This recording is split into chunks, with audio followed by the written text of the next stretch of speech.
Let's get it. 580 Sports Talk is live and direct on a Tuesday. We got 2.5 hours of sports talk coming your way this afternoon on the Sports Voice of Kansas, 580 WIBW, FM 104.9, online at 580WIBW.com.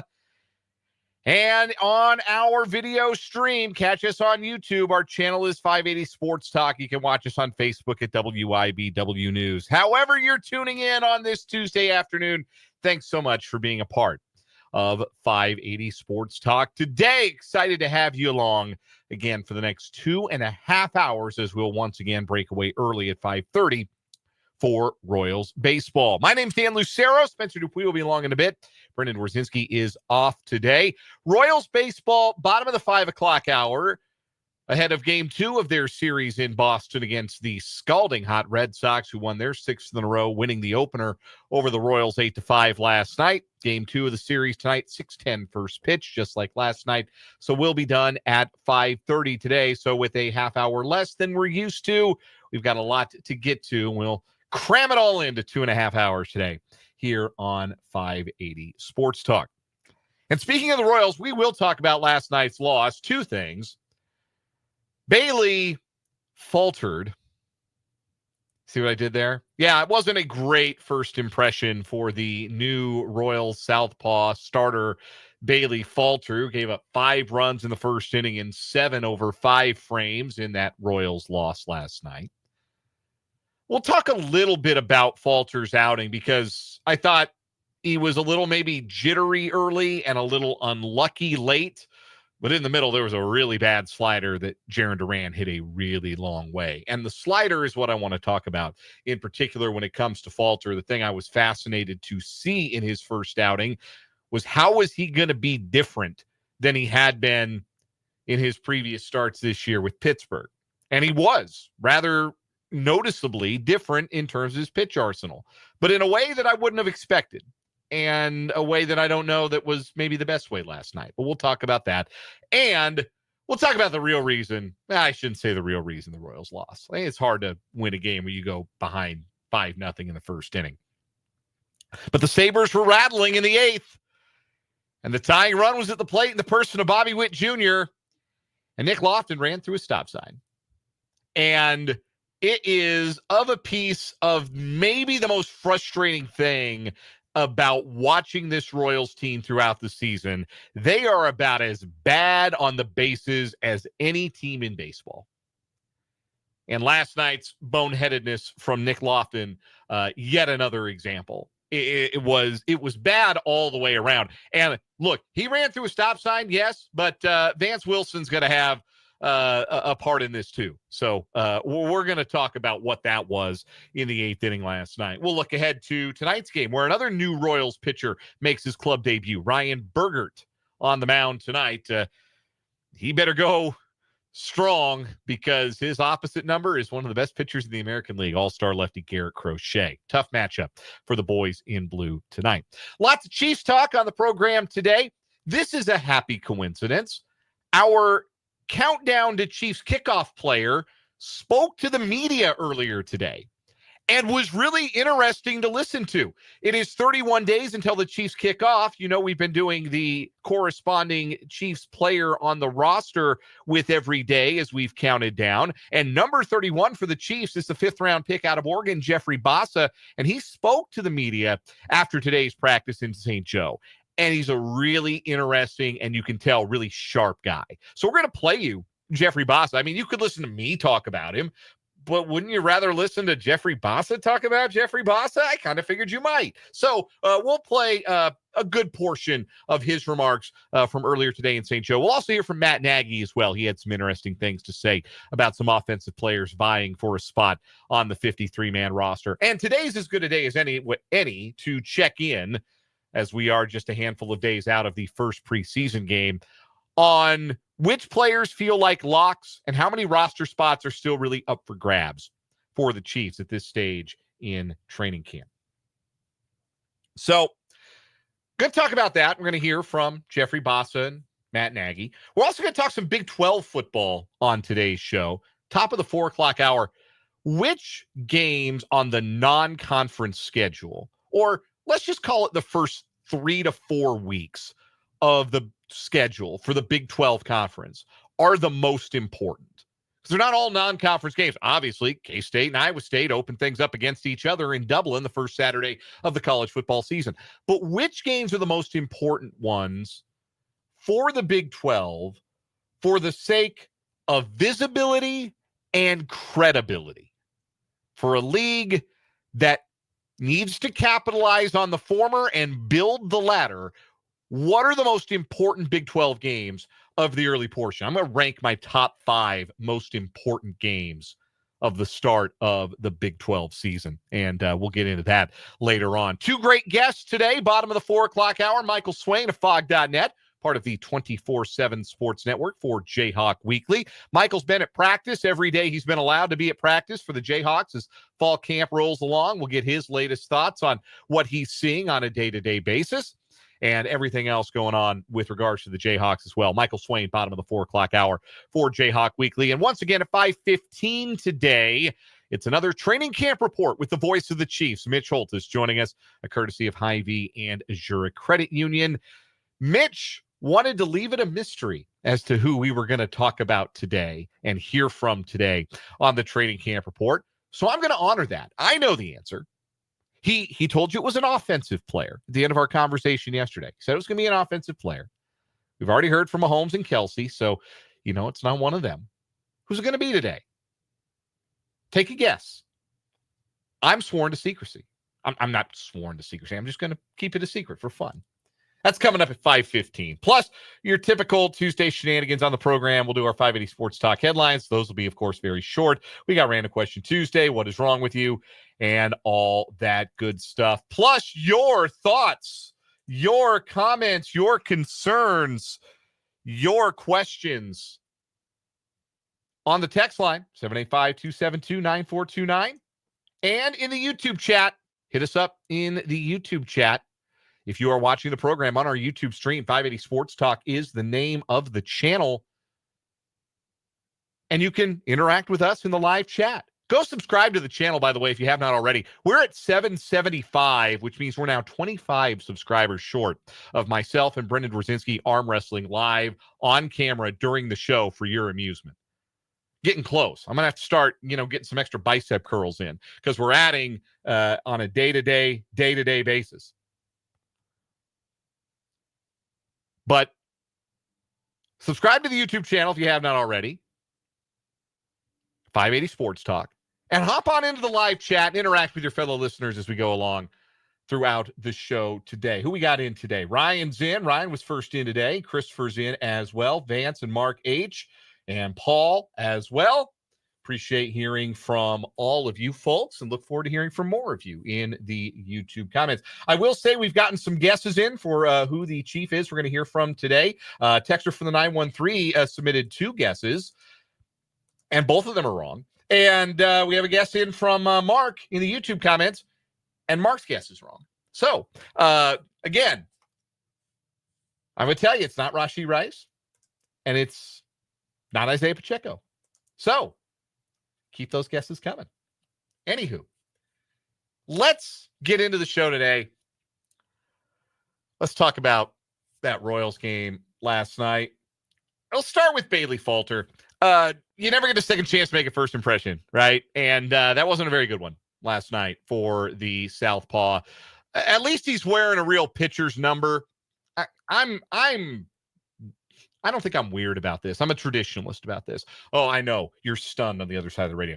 Dan's traditionalist about something baseball related? That doesn't sound like the Dan Lucero I've been listening to for all these years on 580 Sports Talk. But yes, I'm a traditionalist about certain things. One of the things I'm a traditionalist about is that pitchers wear double-digit numbers.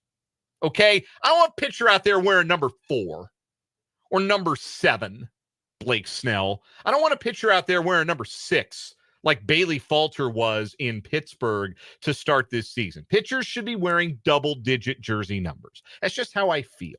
It's just more natural.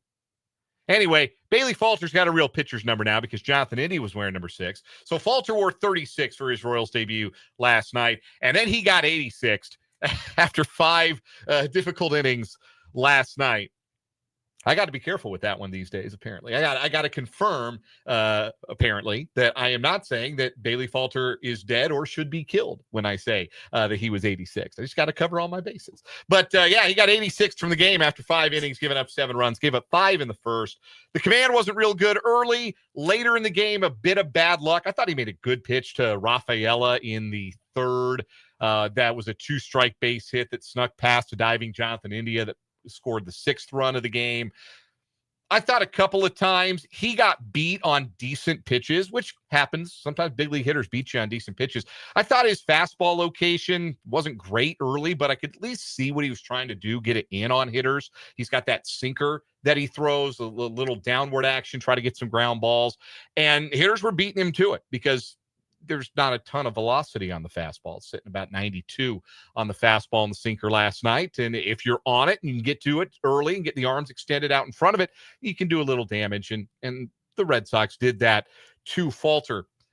I was especially curious what was going to be different as far as his repertoire from what he was doing in Pittsburgh, because I don't think very highly of the player development they've got going on in Pittsburgh right now. I think much more highly of how the Royals have worked with big league pitchers, established big league guys who come into their organization.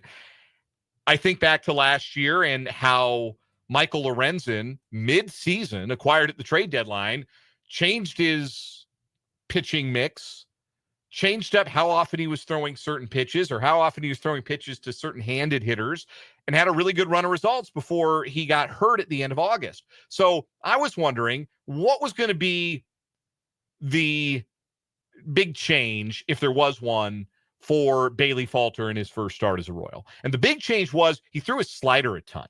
He threw his slider 44% of the time last night. He had not previously thrown that pitch more than 25% of the time in any of his previous starts. So obviously that's something that the Royals saw and said, hey, let's get you throwing that slider more often.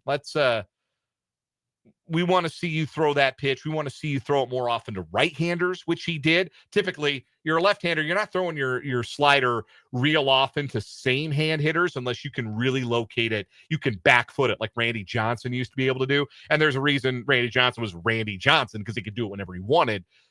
Bailey Falter is not Randy Johnson, as if you need me to tell you that. But there are a lot more sliders, period. There are a lot more sliders to same-hand hitters, and there were some good results. He actually had better results with the slider to righties than he did the slider to lefties. It was the slider that Jarren Duran hit 1 billion miles an hour out of the park to straight center field that turned a 2-0 game and an opportunity for Falter to get out of an early jam with relatively minor damage into a game that the Royals were really going to have to chase the rest of the way. It hasn't been a great pitch for him this year in terms of run value. In fact, his breaking pitches, Falter's that is, have been much worse, much less valuable for him than his fastball. But if the Royals had him come out and throw a bunch of sliders, almost half of his pitches being sliders in his first outing, that tells me they don't think it is inherently a bad pitch. They think it is a matter of execution, maybe tweaking the grip, maybe tweaking where you start it, where you're trying to land it, that kind of thing. And so that'll be worth keeping an eye on as we see more of Bailey Falter, he's going to be in the rotation the rest of the way, or at least until Cole Reagans comes back. He's the Reagans replacement. Michael Lorenzen's going to throw a rehab assignment, 70 pitches in his next rehab assignment. If all goes well, if the rehab assignment is that many pitches, typically that's a good sign that they want the next start to be in the major leagues. I would expect his next start would be in the rotation space that is tonight being occupied by Ryan Bergert. So Falter's in this kind of for the long haul. So we're going to see a few more starts, certainly from him.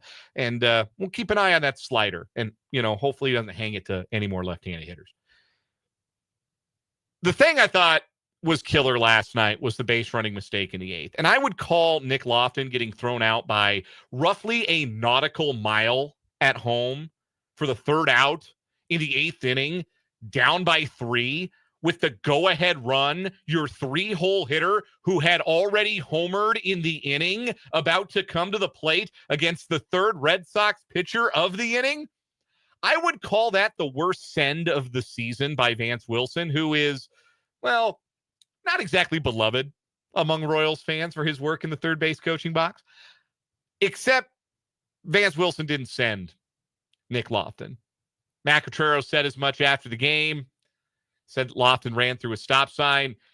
If you go and watch the replay, or if you were watching it live, it was not the most perceptible or urgent of stop signs. If you watch enough baseball, you've seen what it looks like for a third base coach to really throw on the brakes for their runner, get both hands up.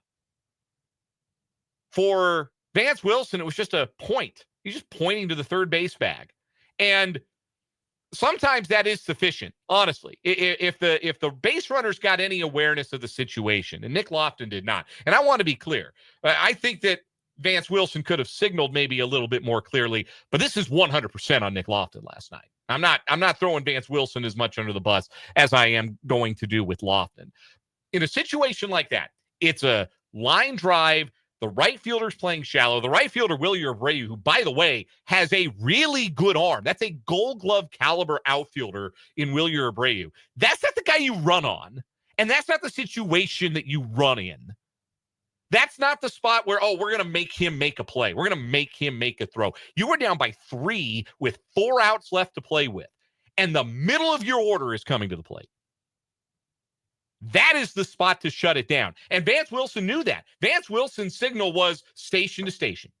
That's what Vance Wilson was signaling. If you've played ball or you've watched enough baseball, you don't need to throw up a big dramatic stop sign when you know, okay, that's a one-hop line drive to the right fielder who's got a great arm, and we're down by 3, and we're going to be real conservative here because we got the go-ahead run coming to the plate, station to station, get on the bag. Just get on the bag, stay on the bag. Don't get yourself back picked off at third base. Nick Loftin blew right through it. Right through it. And it's another in a long line of what have been killer base running mistakes for this team all season long. Now, they've gotten better at stealing bases as the year has gone on. Early in the year, they were very inefficient. That's the word I'm looking for. Very inefficient when it comes to getting guys thrown out trying to steal bases. But you get guys get picked off. You get guys running themselves into outs. It goes back to opening day. Kyle Isbell ran himself into a nonsense out in the 8th inning of a game the Royals were trailing. Because it's not just bad base running. It's bad situational base running. It's a lack of situational awareness. Nick Loftin has to know the score. He has to know who the right fielder is. He has to know how shallow the right fielder is playing, which was pretty darn shallow. It's not a deep right field. Like, the corner is not particularly deep. You get the big, you got Pesky's pole and the big swooping turn into a fairly big alley, but the right fielder can generally play shallow. You got to know who your runner, your arms are. And I know the Royals know this stuff because they sent Salvador Perez on a short fly ball to Jarren Duran in left field on a sac fly situation earlier in the game. And you think, well, Salvador Perez is slower than erosion. Why would you send him on a shallow fly ball to left field? It's because Jarren Duran can't throw. So they know who can throw and who can't. Why doesn't Nick Loftin? Like, they go over this stuff. I promise you. These guys have meetings. They go over this stuff. Wilyer Abreu, hey, he can really throw. I don't know if they missed the memo that Roman Anthony didn't get the start. He got yanked 5 minutes before the first pitch, and they had Abreu out there instead of the rookie. But they go over this stuff, and you got to know who's in right field, and you got to know who's on deck. A guy who homered to start the inning. It was nonsense, and it was so bad. And the way that ballpark was getting tight and the way that the bullpen was starting to teeter, felt like if you could get Vinny to the plate, it could be 8-7 or 8-8 or 9-8 with one swing of the bat. And you had a chance to turn that game on its ear. Instead, you're down 3. You got to face Aroldis Chapman. Good night. It's happening too often with this team, and they are not good enough to overcome bad baseball. There aren't many teams in the American League that are. Like, really, no dominant team. We've talked about this. But if you're a team hovering around the 500 mark, 110 games, 113 now into the season, you're not good enough to overcome that kind of stuff. So that, to me, that was way more frustrating than Bailey Falter's start last night. Like, Falter, that's a fifth starter. And you get what you get from a fifth starter sometimes. I know that the standard has been so high for this Royals pitching staff, really the last 2 seasons now, but that is fifth starter. That is the fifth starter life. Sometimes it's going to look good. Sometimes you're in a deep ditch early. And that's what you got. You got the downside of the fifth starter life with Bailey Falter last night. But I'm way more upset about the Lofton base running error because they had a real chance to get back in that game and maybe even win the damn thing and steal one from a hot team where they don't lose at Fenway Park. And Nick Lofton didn't know the situation. And he admitted as much after the game, which good for him for being self-aware. In front of his locker after the game, would have loved to have seen that awareness situationally during the game. We'll take a break here on 580 Sports Talk. We got some audio from St. Joe today. Chiefs were back in practice, and it is Jeffrey Bassa days until Chiefs kickoff. And we're idly speculating yesterday, man, is that a roster spot that might be in jeopardy, that sixth linebacker spot for the Chiefs? Might they choose to keep an extra wide receiver or an extra fullback? And then you hear Dave Tobe talk about Jeffrey Bassa, and then you hear Jeffrey Bassa talk, and you say, yeah, that dude's making the team. You'll hear from the Chiefs rookie out of Oregon next on 580 Sports Talk. We're just getting underway on this Tuesday. Thanks for being with us.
3:31 on 580 Sports Talk. We're just getting underway on this Tuesday afternoon. We've had some more guesses for who our featured player in our training camp report with Mitch Holthus at 5:15 today is going to be. Vance in the YouTube comments and a texter from the 785 both guessed Creed Humphrey. No, it's not Creed. Keep trying. We'll see if we can keep it a secret or keep you guys guessing until we get to Mitch at 5:15. Chiefs are back at it today up in St. Joe, and we are 31 days away from kickoff between the Chiefs and Chargers to open up the 2025 season. And number 31 for the Chiefs is the rookie linebacker out of Oregon, Jeffrey Bassa. We were idly talking, I think it was yesterday, just kind of talking about, well, what if the Chiefs end up keeping 7 wide receivers instead of the 6 we anticipate? Or what if they keep 4 running backs and a fullback? Well, Carson Steele makes the team. Then they got to trim a spot on the defensive side of the ball.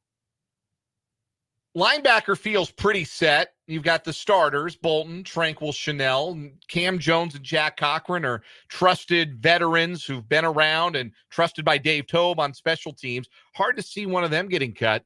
Jeffrey Bassa, 5th-round pick. He's been dinged up a little bit. Could he be a guy that maybe the Chiefs try to sneak through the practice squad? Doesn't make the initial 53. Could he be a guy that they might try to phantom IR? After listening to him talk today, I can tell you the answer to both of those things is no. Jeffrey Bassa is going to be on this 53-man roster. And what the Chiefs are going to like that he brings, number one, the all-around ability to contribute on special teams right away to the point where it might be somebody like Cochran or Jones who might be more at risk if they need to release a linebacker, trim a linebacker from the 53-man roster for whatever reason. But they're going to love this guy's football IQ. And I think he's got a long-term possibility to be somebody who factors on the defense and not just on special teams.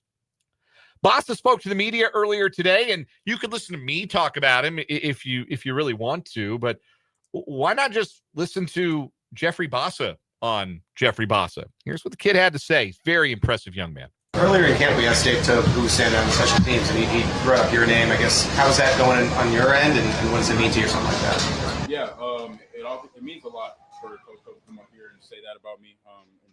Just me dedicated to my grind and the pride that I take in special teams, being out there, being one of the guys that wants to be with the ones and wants to go up against the best competition, right? So for him to say that about me, I truly appreciate him for that. But I would have to say just being a film junkie when it comes to not only defense but special teams as well, so I can learn on how to be the best special teams guy that I can be, right? So I appreciate him for saying that. Jeffrey, so how has it been, coming in with Big Bolton and Mitch? What do you kind of learn from them? How they help you kind of elevate your game? Yeah, I've learned truthfully a lot from those guys, especially Drew in the mix as well. But so much knowledge and so much game because they've been in the game for such a long time and been in Spags defense for a long time. So for them to spill some knowledge, that things that I can improve on or things that they know that I'm not seeing, I take a lot of you kind of have to take a step back and kind of open your eyes and see the bigger picture and what they're trying to say, right? You got to listen to the message, not the tone. So, and I appreciate a lot of those guys for, just spilling some of the knowledge and game that they got to. What does stand out to you about the first couple of weeks? Yeah, overall, it's really a grind. Coach Reed, training camps are no joke, just like people have been saying. So, but you really got to love it to be here. But overall, I think just the physicality that this team got, the guys especially on the offensive side of the ball and defensive side of the ball, we're going to be really good this season. So, it's definitely been a grind. Like it's learning the defense. Like what kind of process and study habits do you implement to try and get up to speed there? Yeah. So if we have a heavy install at night, I like to go back home or go back to the dorm room, I should say, and and study that for about 30 minutes to an hour, kind of just going over my notes. But I take a lot of pride in taking good notes in the film room when coaches are saying corrections or just coaching up another guy on a different technique. Then I'm still going to take those notes so I can be the guy that's can learn from his example, right? But then as well as being one of the first guys out here when it comes to practice, that's something I've been doing since my freshman year of college. Just always being a guy who just comes out here and working on my craft, whether that's striking blocks, dropping his own coverage. But then when it comes to learning the playbook, that's also coming out here okay, I got a call sheet. What calls are we going to run against this certain formations right here? Just going through the calls in my head and just getting myself mentally right before practice starts. Jeffrey, it just seemed like Spags was a big fan of yours and kind of maybe wanted them to move up and get you. At least talk to you about that and maybe what you did in the pre-out process to kind of catch this out. Yeah, and I really haven't,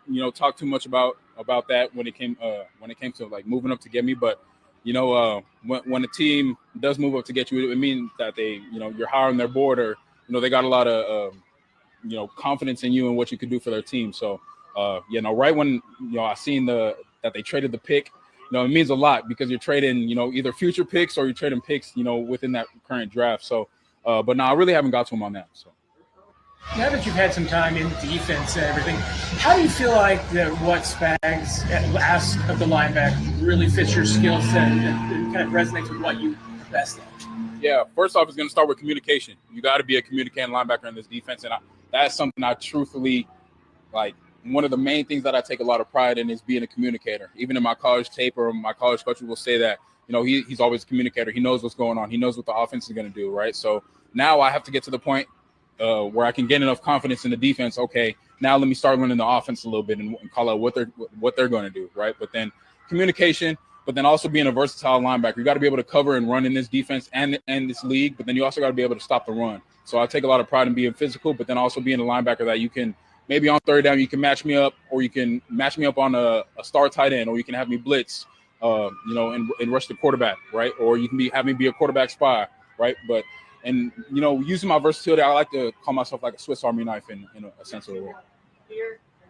Jeffrey, this is going back a little bit to sort of your first weeks, but Nick Bolton watched the rookie camp on video, and I just wondered when you first started engaging with him after that, was he already talking to you about stuff you even saw there? Or, I mean, to what degree did it begin right away with him? Yeah, it really started off rip. Just like you said, when he watched that tape, it was kind of like, okay, why did you call this? And you could have did this to the front, right? It could have been a small adjustment that I missed, but then that's something that he would have did, right? So now that after I've already watched the tape, now from his corrections, now I can go back and be like, okay, I'm seeing what he's seeing now, right? So little things like that where, it wasn't too much glaring errors, but it was more so just like, okay, you could have did this to the front, or when they motion here, you should bump to this alignment instead of this alignment, right? So just little things like that. That's some of what Jeffrey Bassa had to say today at Chiefs camp. Impressive young man, the rookie linebacker out of Oregon, can be a Swiss Army knife type of player potentially on the defense, and looks to be a year one special teams contributor, maybe even a core special teams player for Dave Toub. Matt Nagy spoke to the media earlier today. We'll hear from him after this timeout, but before we do take a break, had guesses for the guest, or so to speak. The player will be profiling in our Mitch Holthus training camp report at 5:15. Texters from the 785, it's not Trey Smith. And Paul, in the YouTube comments, it's not Hollywood Brown. Keep guessing. We'll tell you eventually if you get it right, but we'll take a break for now. Come back with Matt Nagy as we continue on 580 Sports Talk on this Tuesday.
The YouTube commenters still have not guessed our player to be profiled with Mitch Holthus at 5:15 for our next training camp report. But a texter from the 785 has it right. Yeah, they do. And I'm not going to say who it is yet. I'm going to keep you hanging because we're going to hear from Matt Nagy, who spoke to the media earlier today at Chiefs training camp in St. Joe. Here's what the Chiefs offensive coordinator had to say. First question's a little hard to hear at the beginning, so I'll tell you now. It's about Tyquan Thornton, who's been one of the talks at camp and had another impressive highlight reel catch today. So the first question, in case you have trouble making it out, is about Tyquan Thornton. Here's Matt Nagy. What else about Tyquan Thornton? Obviously, he's getting a lot of reps with the ones. What stands out just about what you've seen for him? Probably the biggest thing is his ability. He came here in the middle of last year, so mentally being able to learn the offense. He's transitioned that now into be able to play fast out of the huddle, and then you get these opportunities to make plays. He's done that. You saw today he had an excellent catch on that. He turned his head and ran a little bit of a corner angle route and made a great snag. And I think there's a lot of trust building right now between him and Pat. He's a smart kid. He does a lot of things the right way. You can tell he's been in this league a little bit, and he has that experience factor to help out these young guys too.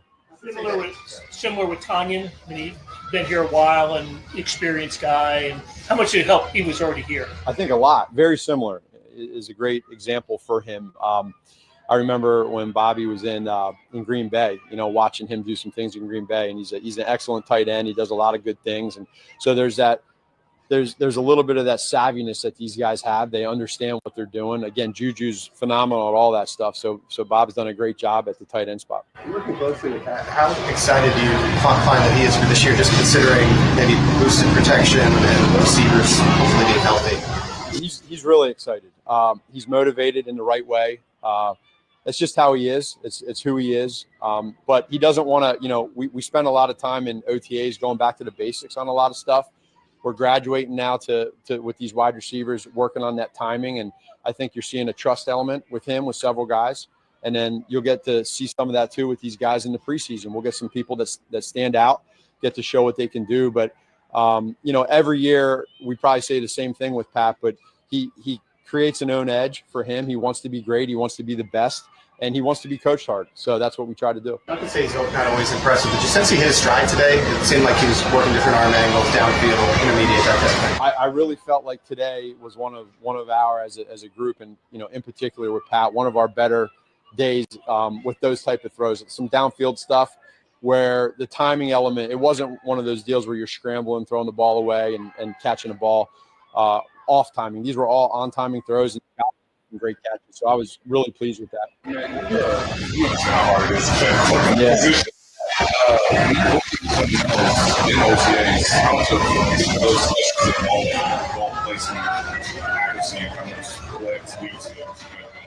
A lot. And so you go through the mental part of it as a quarterback, just calling the play right. Then you got to get the splits right, help the guys out on that side of the ball. But then the accuracy part is critical. Being able to have guys that are great with the ball, pinpoint accuracy we talk about all the time, be friendly to the wide receivers, and then they got to make the catch. But really from the hips down is one focus that we have. Guys have different type of release points, but we want to focus on that timing, hips down with their feet. That's graduating from getting that timing down with some of the guys. Hollywood's not here, and he obviously missed a lot of time last year. How do you kind of try to develop that timing and that trust that Pat has with the other guys with Hollywood when he gets back? Well, it's got to happen quickly when he gets back. I know, Hollywood wants to be out here, and he's not. So to your point, you are missing out on that timing. And so I know he's frustrated from last year, but he came in at the end of the year, helped us out. When he gets back, whenever that is, they gotta go full speed and get that down. And I know he's doing everything he can to get back on track. But that timing, man, is so critical. And Hollywood knows that, so he's got to do right now is do everything he can to get back on that field. Work our way across the back. Matt, when you say that about Patrick wanting to be great, he's obviously been that way a long time.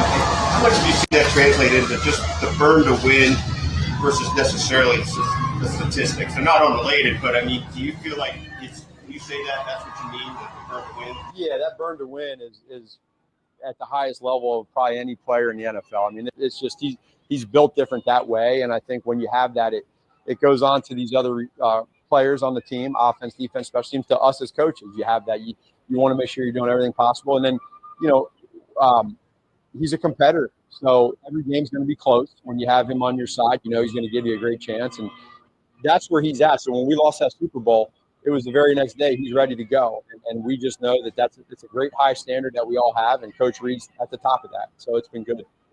Yeah, just in the day-to-day, what show up the most to you? I know there's a zillion ways. What shows up the most to you? The mental prep side. So we all see what he does, whether it's, people video and plays on their phones at practice and training camp, but we see it in practice when it's closed to the public. But what a lot of people don't get to see, even that's in the building, is how he prepares. And when he gets locked in, I think about every during the week from usually a Wednesday to a Saturday, every morning at 7:00 in the morning, he has a routine that he follows. And there's an obsession that he has with being perfect at what he does on the mental side. He doesn't take calling a play for granted, getting the formation right. So he wants to be great at that. And when the guys and his teammates and everybody sees that, it kind of goes on to them as well. Coach, obviously it's a game week, first one since the Super Bowl. Do you sense that the guys are pretty excited, and then does that change anything for your practice prep and all that? No change for the practice prep. The excitement is there. These guys are going against each other every day now for the past couple weeks. So they get to go live, which is number one, phenomenal for them. It gets to become real. You get to see some different looks on defense. And then these guys are all competing for spots. It's a great competition. I mean, even when our guys go out there, no matter whether you're Patrick Mahomes, Travis Kelce, or someone towards the bottom end of the roster working for a spot, it's such an important time for these guys. And so we as coaches want to put them in the best position possible by letting them play fast. If we let them play fast, they can show us what they have. So it'll be fun. And we want to go there and try to do everything to win.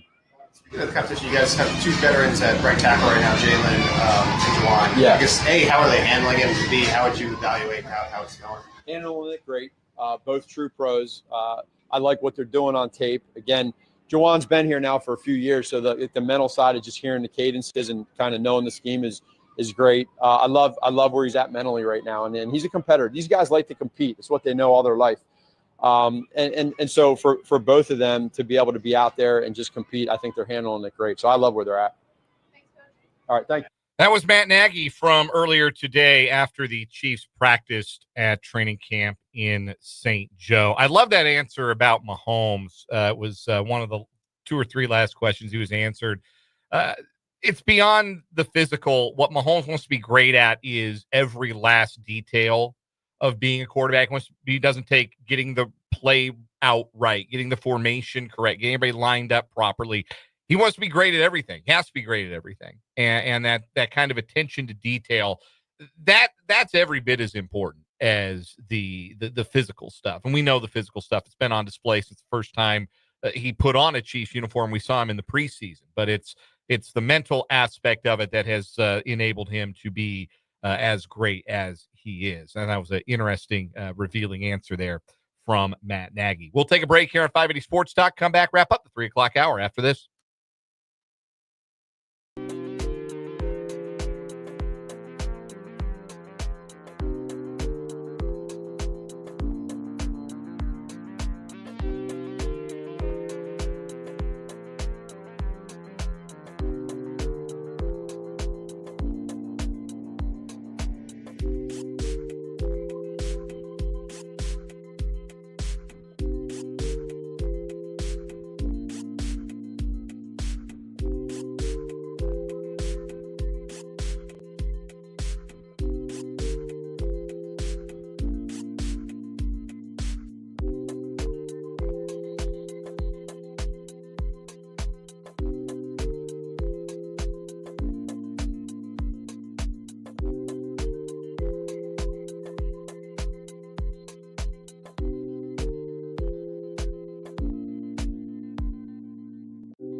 All right, enough suspense. Xavier Worthy is the player we'll be talking about with Mitch Holthus. What? You couldn't keep it a secret till 5:15? Somebody got it. Somebody got in the text line already. I mean, yeah, but you didn't have to tell the world.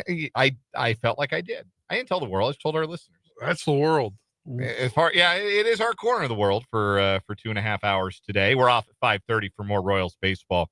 Xavier Worthy will be the player that we profile today on our training camp report with Mitch Holthus. That's coming up at 5:15 here on 580 Sports Talk. Also coming up on the show in the 4 o'clock hour, bottom of the 4 o'clock hour, it's Jayhawk Weekly with Michael Swain of Fog.net. We'll get the latest on what's going on at Jayhawk Fall Football Camp.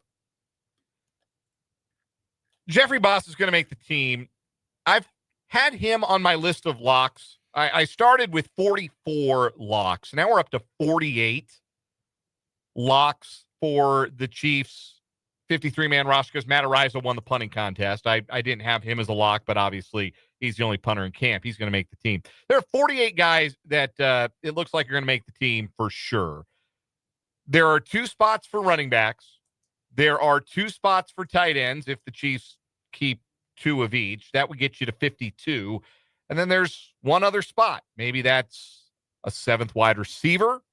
Maybe that's the fullback, Carson Steele. Maybe that's an extra defensive back is as cover for the injured Christian Fulton. If he can't get back on the field, that 7th receiver could be cover for Rashee Rice should he face suspension.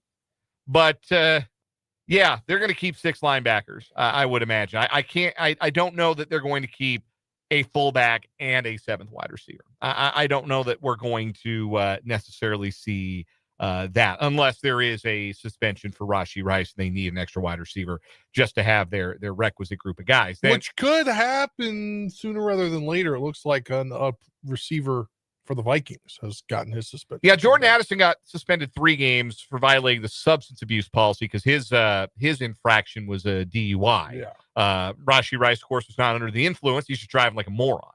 So that could be a precedent. That could very well set precedent for what Rashee Rice can expect as a suspension. I would be a little surprised if it deviated from that real sharply one way or another. But we start the 4 o'clock hour. What are the most important early games for the Big 12 in the non-conference portion of the schedule? We're talking about it. Plus, what is wrong with you and Michael Swain? The 4 o'clock hour, 580 Sports Talk.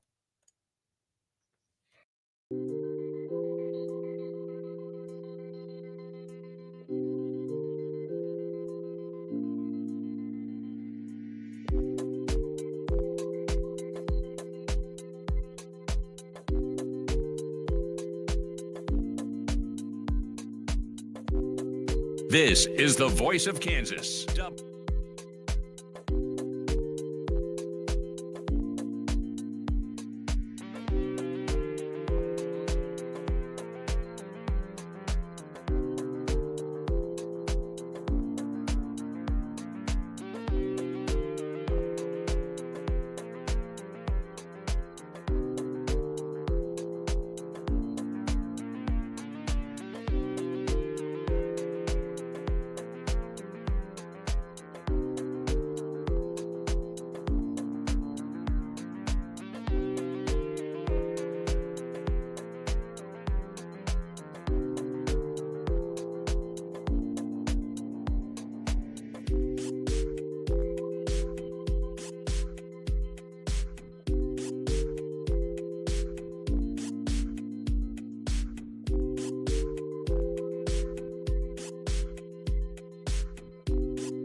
Let's get it. Now, number 2 of 580 Sports Talk.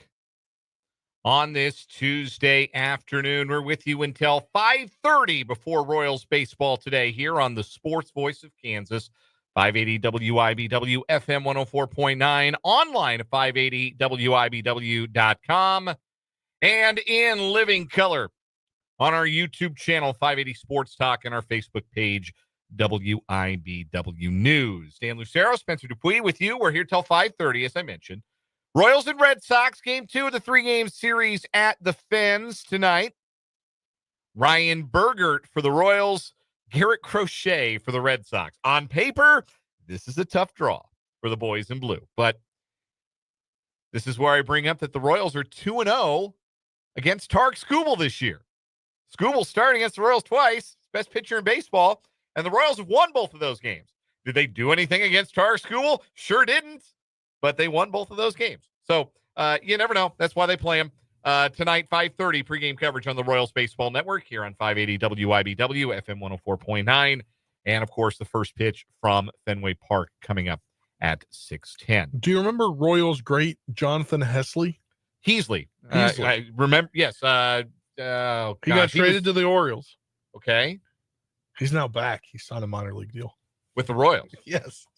Jonathan Heasley. I think he was pretty sure he was part of that draft class 2018 where they draft all the pitchers. Heasley 13th round, 392nd overall. Heasley went to Oklahoma State, and he pitched to very little distinction in 21, 22, 23, I think. Yeah, not if he gets back to the major leagues, that's going to be an issue.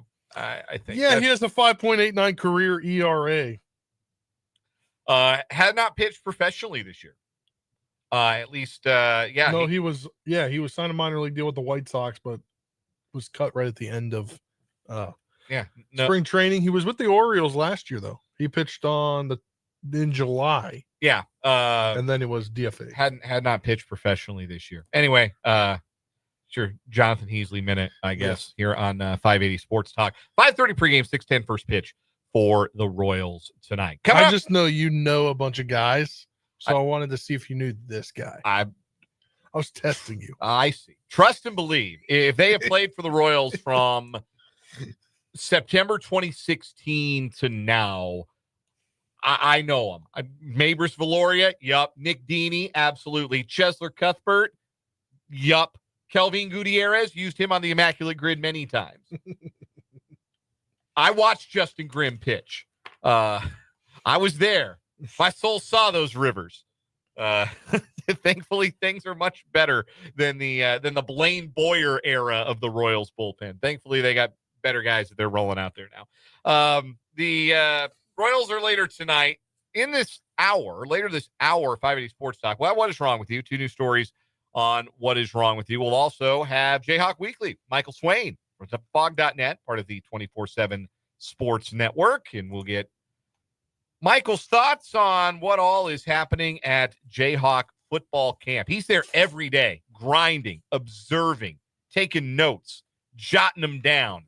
And if you're a VIP subscriber, you've got access to all of it. So now would be the time to become a VIP subscriber to 24/7 Sports. And looks like now at the front page, fog.net, 50% off an annual membership. So this is the time, absolutely, to be able to jump on in and be a subscriber for 24/7 Sports. Also, we're going to talk some Big 12 football this hour as well. We want to hear from you. 785-272-9429 is the text line number. 785-272-9429. Want to hear from you on the text line. You can also interact with us in the YouTube chat. If you are watching the program on our YouTube channel today, 580 Sports Talk, feel free to hop on into the chat. If you've never watched the YouTube stream of the show live, today's a great day to give it a shot. Head on over to our YouTube channel, 580 Sports Talk. Subscribe to the channel if you have not already.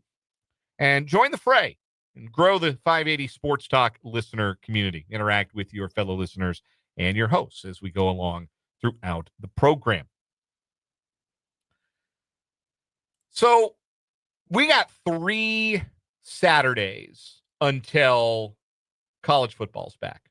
You got this Saturday and you got next Saturday to get that garage cleaned out, mow your lawn, trim the hedges, do whatever it is you typically do on a Saturday. And then you got to start freeing your weekends up for some pigskin. College football returns August 23rd. Obviously, K-State's in Dublin against Iowa State. Farmageddon going overseas. KU reopens the booth against Fresno State. It's a monster college football day in the Sunflower State, August 23rd. And then we're off and running. We are off and running for the college football season.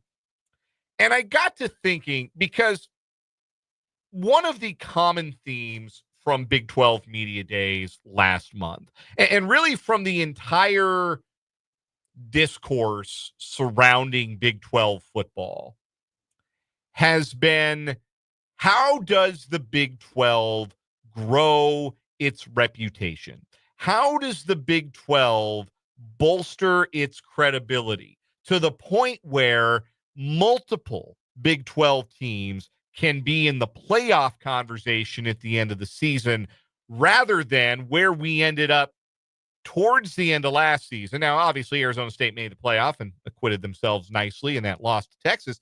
But if you remember, and I was there for this, so I remember this, with about 2 or 3 weeks left in the regular season, the talk was, is the Big 12 going to get anybody in the playoff? That was the dialogue. There was real concern that the Big 12 would not have one of the top 5 ranked conference champions in the college football playoff poll, which would have left it shut out, at least of an automatic qualifying bid. That ended up not happening. Arizona State took care of its business and made the playoff. And we all know that ended up happening.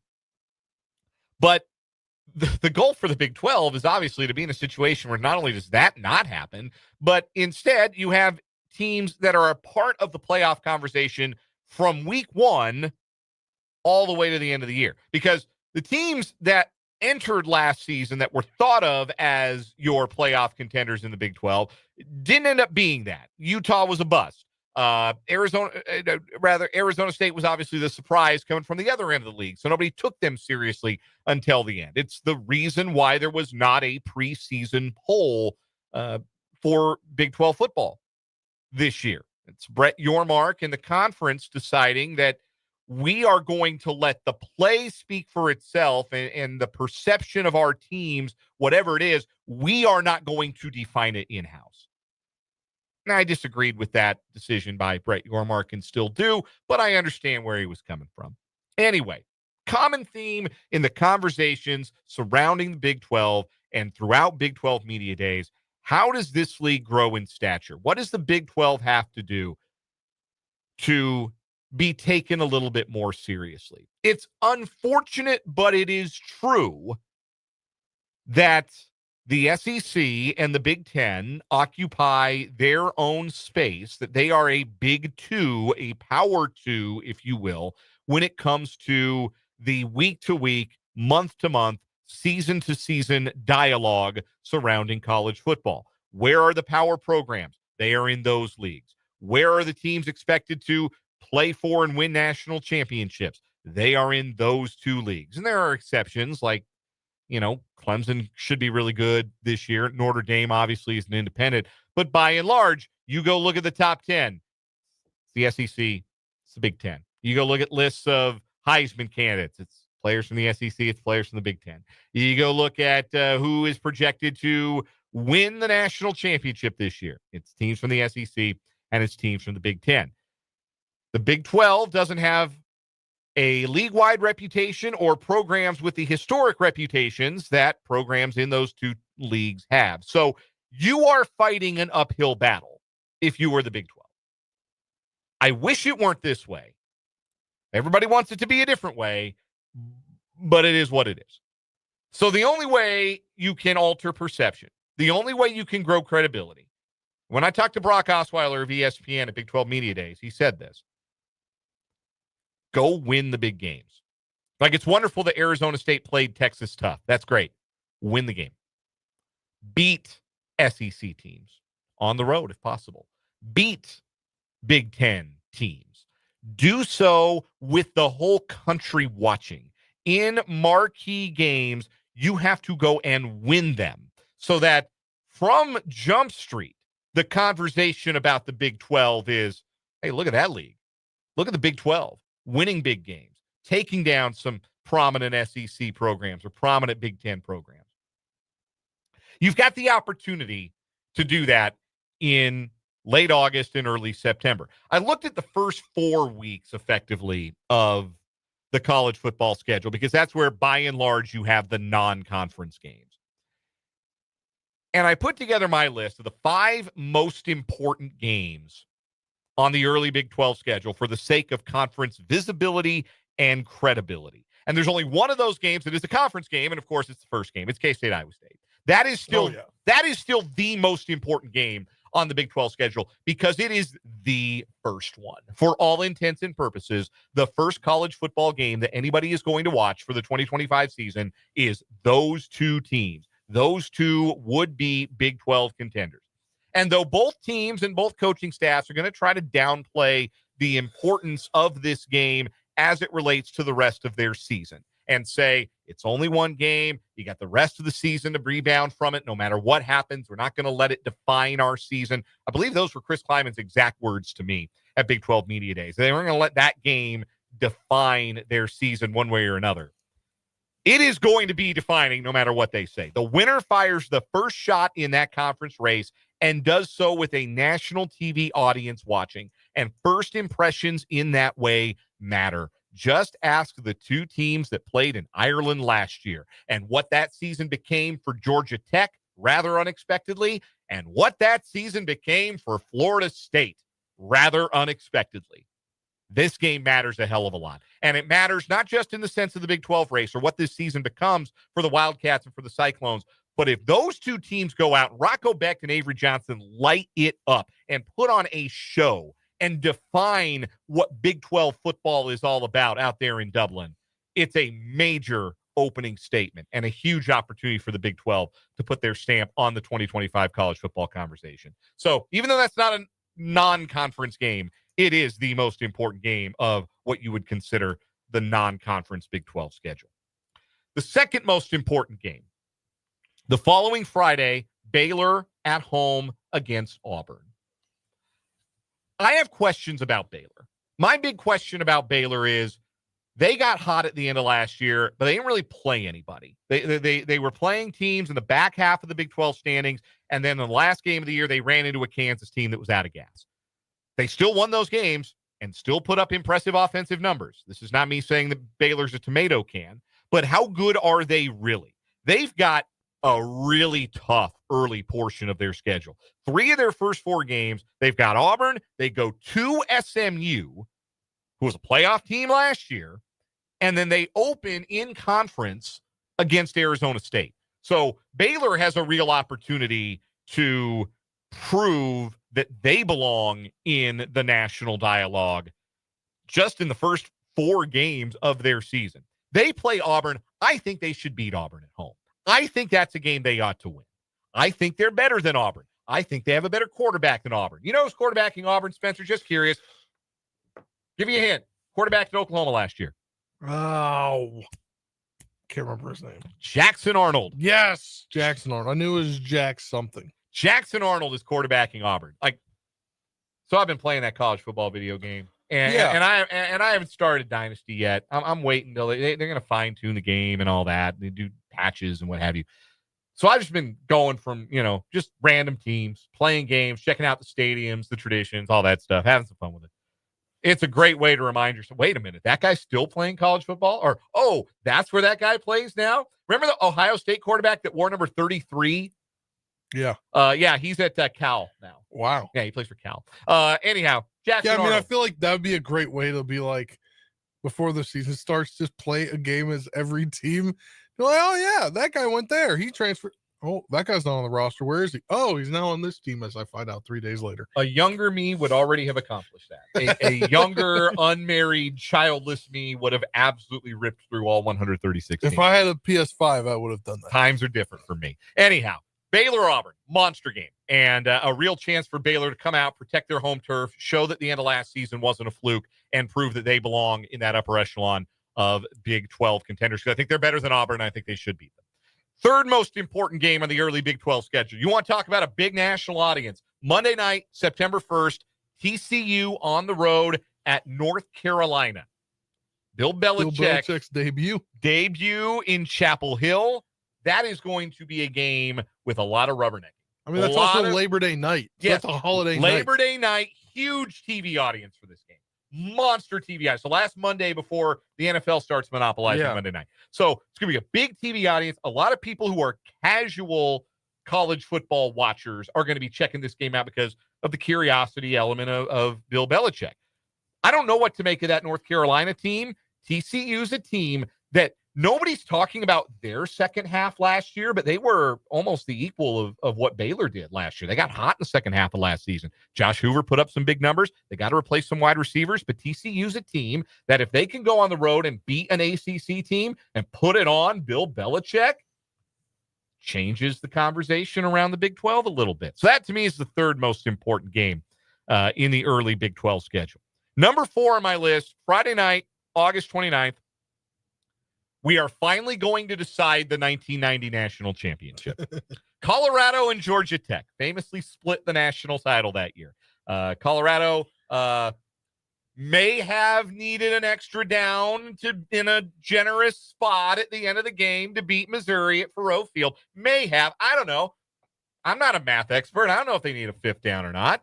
It's not my business. It's the official's job to count. They miscounted. Don't blame Colorado. Right? Mizzou fans, you agree? Still? All these years later? Anyway, Colorado, Georgia Tech. Again, Colorado is a drawing card for the Big 12. They will remain a drawing card for the Big 12. No Shedeur Sanders, no Travis Hunter. They remain a drawing card for the Big 12 because Coach Prime is still on the sideline. And I think a lot of people, hand up, I'm one of them, do not believe that last year's success is replicable. But everybody around that Colorado program says we may have lost that high-end talent, but we got a deeper roster. We're more equipped to be competitive even without those guys. Caden Salter was a monster 2 years ago at Liberty. Wasn't as good last year, but 2 years ago he was awesome, and that team went undefeated. Capable college quarterback in Caden Salter. Still have some great wide receiver talent. Still have some talent in the defensive backfield. People will watch Colorado football because of who is on the sideline. So those eyeballs, those are Colorado eyeballs. Those are Big 12 eyeballs. Colorado's got to go beat Georgia Tech at Folsom Field. And this is what's fascinating about this early season matchup. Georgia Tech is exactly the kind of team that over the last 2 years, Colorado has not wanted any kind of part of because they're physical and they go downhill. They got a running quarterback in Haynes King, and their whole thing is we're going to run it and run it and run it. We're going to try and make you quit. And Colorado, for 2 years, when they have played a team that was more physical than they were at the point of attack, they have lost those games. And a lot of them they have lost in one-sided fashion. Their game against Kansas State last year is a bit of an outlier because they rallied once K-State was down all their defensive backs and rallied, and they took the lead in that game late. But Colorado typically does not handle that kind of team that Georgia Tech is. So if Colorado gets thumped in the mouth early on, it will be a pretty clear signal that, okay, it's back to what it was 2 years ago, Colorado. We can check out on them. And if people check out on them, that means they're checking out on a part of the Big 12. So that's a big one for the conference. That's a big one for the conference to go get if Colorado can protect home field, which no small thing at altitude. The fifth most important game, the best team that any Big 12 team plays in the non-conference is without question the Oregon Ducks. They play Oklahoma State on September 6th, the third Saturday of the college football season. Oklahoma State's not going to win that game. I'm just going to go ahead and tell you right now, they're not going to win that game. Yeah. But they better be competitive because that is the other part of this. It is not just about winning games. It is the widely held, if unfair, belief that the SEC and the Big Ten are not only better than the Big 12, but streets ahead of the Big 12.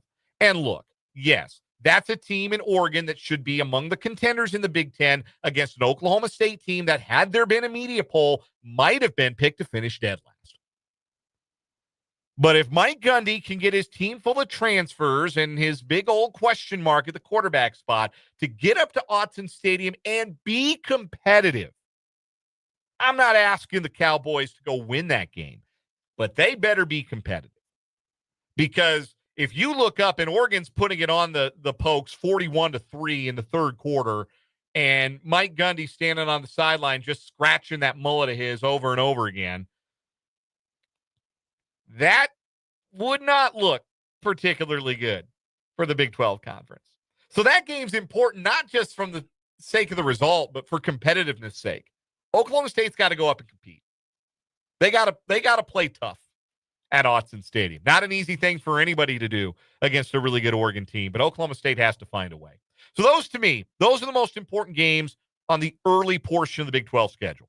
Farmageddon in Dublin is number 1. Baylor at home to Auburn. TCU at North Carolina. Colorado, Georgia Tech, and then Oklahoma State at Oregon. Big TV audiences, big chances to beat teams with high visibility or be a team with high visibility and win an early season game. And get the dialogue about the Big 12 being about the games that they won and not about necessarily the games they were competitive in. It's good enough for Oklahoma State to be competitive with Oregon. It's not good enough for TCU to be competitive at UNC or Baylor at home to be competitive against Auburn. They got to win those games. I think you're missing one here, and you have it as always draws attention. I think Backyard Brawl is a great rivalry. And it's rivalries always do get attention, right? And yes. you have the Backyard Brawl that 4th Saturday. That's September 13th. Pitt might be decent. But I have a theory here. I'm going to get some hate on either side. If West Virginia, they play 2 duds in non-conference. So they go to Ohio and they host some FCS team. I don't even know. But if they're 2-0 going into Backyard Brawl, they win Backyard Brawl, and Kansas wins the border war, that game in Lawrence, Kansas on the 20th of September, that'll be a big one. No, I think you've got a great point there. That is also that's a big Saturday. Diff on both sides. Yeah, KU Mizzou and the Backyard Brawl same day, and then Cyhawk Iowa State the Saturday before, which is September 6th. Those are games. Yes, a lot of visibility and chances for the Big 12 to score important wins. Probably the best team. I would say probably Iowa against Iowa State, but Pitt. What were they? 8 wins last year? I think so. Yeah, they've been an okay program, and obviously Mizzou was really good 2 years ago, and last year they were not bad. I don't know what to make of Mizzou this year. Like, I have no idea. I throw the records out, obviously, when KU plays Mizzou, but I have no idea what to make of Mizzou this year in the SEC. So, yeah, those games definitely honorable mention. I think Arizona State at Mississippi State is another one. That's more you better not lose it. You better not lose that game for Arizona State. You go to Mississippi State, who I don't think is going to be real good, and you lose that game because they almost lost to Mississippi State at home last year. So that's going to be another one to circle on the early Big 12 schedule as well. We'll take a break here on 580 Sports Talk. Come back with What Is Wrong With You after this.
Before we do What Is Wrong With You, quick correction. I said KU Mizzou was the 13th of September. That is incorrect. It was the 6th of September. So the third Saturday of the regular season, not week 3. Third Saturday of the regular season. Yeah. I got it. KU has a bye the next week, though. Right. Got it wrong in my head. My apologies. So the 6th, that is when the Border War is. What is wrong with you? We're current champion, the Meat Wall Bandits, 2 gentlemen who stole $1,500 worth of ribeye, brisket, and some chips and some buns as well. They were going to have a barbecue, and they thought Walmart was donating. They weren't. And 2 older gentlemen from Mississippi were arrested, and all the meat was recovered. 2 new stories today, both aviation-related. Spencer, go first. Yeah, we're going to go to Ocala, Florida. A Florida man was arrested for allegedly aiming a green laser at a sheriff's office helicopter, claiming he was simply, quote, just being silly. The Marion County Sheriff's Office said their aviation unit was doing a security check-in over a neighborhood area when a green laser beam was repeatedly struck their helicopter at around 2 a.m. According to MCSO, the laser beam obstructed the pilot's vision while flying the Air One. The report states in response, the crew utilizes the helicopter's forward-looking infrared camera to find the suspect and end up discovering that Adam Santiago Lugo in his driveway equipped with binoculars and a laser pointer. Deputies on the ground responded to his residence as he continued to aim the laser at the helicopter. When deputies approached him to make an arrest for the felony offense, Santiago Lugo reportedly initially resisted and pulled away, but eventually was taken into custody without further incident. During questioning, deputies said that he explained his actions, claiming he was, quote, just being silly out of boredom. Authorities reported seizing the laser pointer, binoculars, and a flashlight as evidence. He was arrested for pointing a laser light at the pilot and for resisting arrest without violence. I support silliness and being silly in all its forms, but go find a neighborhood cat. Yeah. And be silly with a laser pointer that way. Don't potentially cause an air disaster. Yeah. My story today, we go to Edinburgh Airport in Scotland. A Ryanair flight flying to Spain, slated to depart at 9:45 a.m., delayed after a staffer fell ill. And one of the guys on the flight decided he would go into the lavatory and hit his vape. And that got him escorted off the aircraft and resulted in a 2-hour delay because you can't smoke on airplanes anymore. It's wild that you ever could. I didn't even know you could. Oh, yeah. That's why they have the no smoking sign. Well, I mean, they have to have that everywhere these days. People just think they can vape or smoke wherever. Yeah, well, this guy certainly did. Thought he could light up in the bathroom. As the writer for the New York Post put it, his joke better than mine. The gentleman went 1 toke over the airline. So that was that. I'm going to go with Mr. Silly.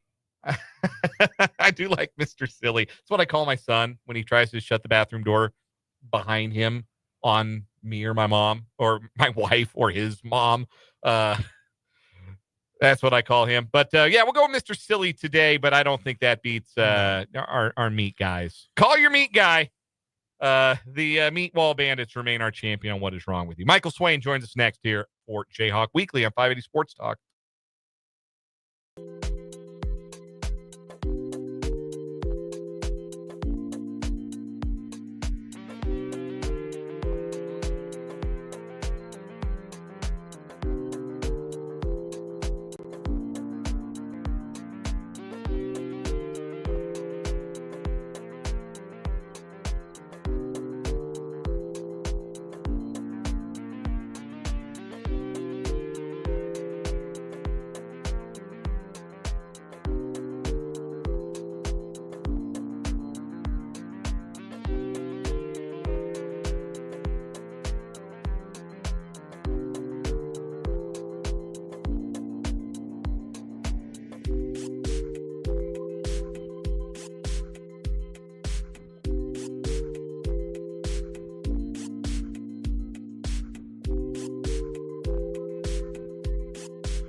We are joined on the Fleming Place Wine and Spirits hotline by Michael Swain of Fog.net, part of the 24/7 Sports Network. He joins us every Tuesday at this time for Jayhawk Weekly here on 580 Sports Talk. Go be a VIP subscriber. They've got a subscription deal right now, 50% off your subscription right now if you go subscribe at 24/7 Sports. And Michael joins us. And Michael, first things first, what do you think of the booth, the new booth? You got to go check it out for practice.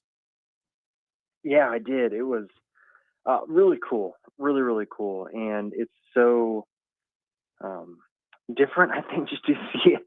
You know, everyone's so used to what the old stadium looked like and what it felt like to watch football be played in it, and to walk in and see, you know, after watching the construction kind of slowly happen over, you know, the last couple of years, like all of a sudden you now go inside and it's like, oh my God, like it hits you how tall it is. And when you get to that kind of top deck, just how vertical it is, you know, I think we've talked about it before, but, you know, it reminds me of like Kauffman Stadium, you know, where you get up there, it is steep when you're walking up the stairs. So I'm sure we'll get a chance to walk up those stairs later before the season starts, but it looks really nice. And I've already been around the suites before. Obviously that's going to be a finite number of people are going to be able to use the suites, but in terms of the actual viewing areas, the seats, everything I think looks really great. I know there was plenty of chatter about the turf, but it felt good. It definitely does not. It definitely feels a lot softer, I should say, than the practice field that KU is usually on. So top to bottom, I mean, everything looks great. I'm really excited for KU fans to be able to go and get a feel for it themselves, because look, they're the ones that have been watching games there for a long time, and for a long time it was not a good product, and so they definitely deserve a great viewing experience and an exciting team to watch as well. Have you been through the press box yet? Yeah, so let's see. So I think it was when we got our tour back in the spring, we went to the press box. Great, you know, you're never going to catch me complaining about it. So, you know, different angle. It's kind of like more like you've seen it like I think like Baylor has it like that, Oklahoma State, where it's kind of nestled in kind of a corner. But it's going to be a good view, and it's one of those where I do like kind of the side-on view a little bit. It's a little tougher for down and distance, but that's what TVs are for. But it's fun to be able to see a lot more, you know, like the coverages and stuff, and it makes that a little bit easier to see rather than having to track everything when it's right in front of you. So pretty cool, and I'm sure you guys you'll get a feel for it as well here in a couple weeks. Michael Swain of Fog.net is our guest. This is Jayhawk Weekly here on 580 Sports Talk. You've been observing camp as it continues on, with the season opener now just 18 days away for the Jayhawks against Fresno State at the new and improved but not completed booth. You posted on X earlier today a name with the stock up emoji, and that was Calvin Clements. Big year for Calvin Clements, the former the Lawrence kid, transfer, and somebody who's got an opportunity to take the left tackle job and really seize it by the throat this year. And am I to infer that he is doing that so far with his camp performance? Yeah, you know, man, Daryl Kapasa said he was going to be the starting left tackle back in the spring, and you know, one of the things that when I think back of what Calvin showed, you know, what was that? Oh, man, it would have been his true freshman season back in 2023. You know, he enrolls early, gets a lot of buzz ahead of that season. You know, he starts the bowl game, and I thought looked the part in terms of his size, in terms of his length, in terms of his just athleticism. The thing that was really missing was the physical aspect, and it makes sense, right? You're a true freshman, like you got to develop physically. Well, in the time since, he's taken some big steps forward, and you know, I can tell you the story. I'm referencing like a drill they did at camp today, where the offensive linemen kind of work on pushing this big sled. It's something Titans have as well, which is where Scott Fuchs is now. And it's a big sled. You have to block it and use the correct leverage and push it in the right way to move it. If you are too high, it's not going to move. If you're, you know, too low and you're not basically leveraging the weight right, it's not going to move. And Calvin went up and just absolutely demolished the thing and got some praise from offensive line coach Daryl Kapasa. And, you know, there's another senior that went right after him and did not do that. So I think it just goes to show that, you know, how much progression Calvin has had and how much stronger he is, and the fact that he also knows how to use that strength. So definitely going to be some growing pains, right? You're talking about a first-year starter at left tackle. You're not expecting him to walk in and, be a Dominic Pooney 2 years ago. But man, I think you can expect some good things from Calvin, and I'm really excited to see it because if you think about it, this big picture, like we started talking about the stadium, a kid that grew up in Lawrence, that KU flipped from Baylor late on. He flipped to KU because of the 2022 season, and when KU opens up kind of this first edition of the new booth, the starting left tackle is a kid from Lawrence who grew up being a KU fan. Like that's cool to me, and so it's going to be a really fun story to track this year. I want to talk about the running back spots, Michael. Daniel Highshaw popped up on Bruce Feldman's Freaks list in The Athletic. He was the only Jayhawk to make that list. I believe he was 21st on the 100-player Freaks list. And you get on that Freaks list because you're a freaky athlete. You do freaky athletic things. And Daniel Highshaw is certainly capable of doing those things. We've seen injury sort of halt some of his progress at times, and then he's behind one of the all-time greats to ever play at KU and Devin Neal. What does a fully actualized Daniel Highshaw look like this year in this KU offense? And how much of a job share would you anticipate there would be between him and LaShawn Williams, who's a big talent in his own right, the transfer in from Iowa? Yeah, I think, man, if you go back to the 2022 season, you go to the first kind of 4 weeks of the season, Daniel Highshaw was better than Devin Neal. And it was a legit conversation to have of should Highshaw be getting more opportunities. And then he dislocates his hip again against Iowa State there, and I believe that was week 4, week 5. And his season ends, and Devin just goes on a tear to end the year, and obviously the rest is history.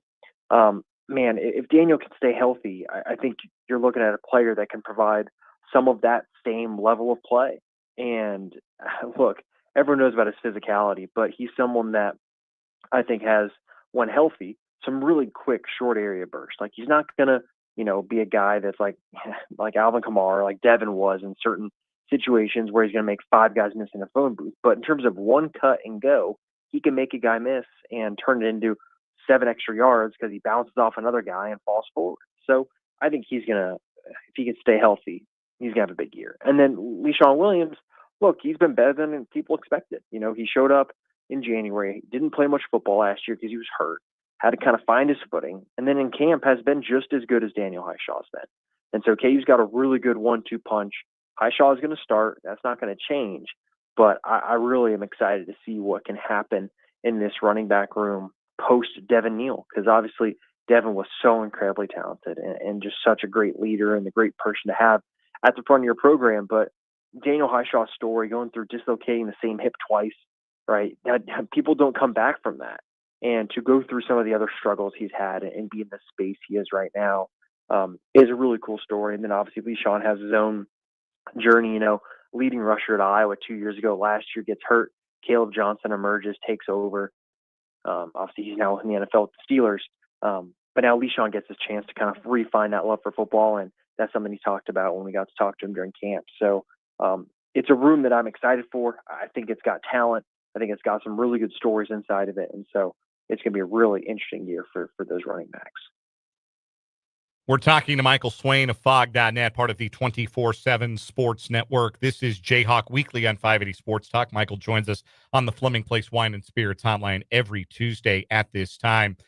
While we're on the topic of skill guys, over at wide receiver, it's a big transfer class. Emmanuel Henderson's been the name, like the primary guy that we've talked about, that players talked about. There was a lot of buzz about him at Big 12 Media Days last month.